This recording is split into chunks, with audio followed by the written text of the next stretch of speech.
అందరికీ advanced happy Vinayaka Chavithi అండి.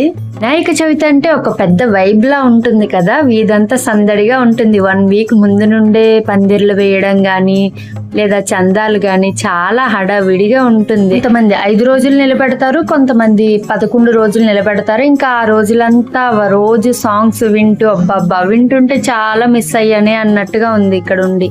But ఏం చేస్తాం, తప్పదు. లైఫ్ అన్నాక ఒకసారి హ్యాపీనెస్ ఉంటుంది, ఒకసారి సాడ్నెస్ ఉంటుంది. బట్ మనం ఉన్న దగ్గరే వైబ్ అనేది క్రియేట్ కూడా చేసుకోవచ్చు. అలాగే నేను రేపైతే మా ఇంట్లో వినాయకుని పూజ అయితే జరుపుకుంటున్నాను. అయితే మా వారు విగ్రహాన్ని సెలెక్ట్ చేశారు. ఇప్పుడు మా ఆయన పట్టుకున్నదే మేమైతే రేపు ప్రతిష్ఠిస్తాం అన్నమాట ఇంట్లో. నేనైతే నా పెళ్ళైన తర్వాత 3 సార్లే చేశాను వినాయక చవితి. అండ్ అప్పుడు 3వ సారి చేసినప్పటికీ నేను 6 months ప్రెగ్నెన్సీతో కూడా ఉన్నాను. అప్పుడు కూడా చేశాను ఆ తండ్రి దయ వల్ల.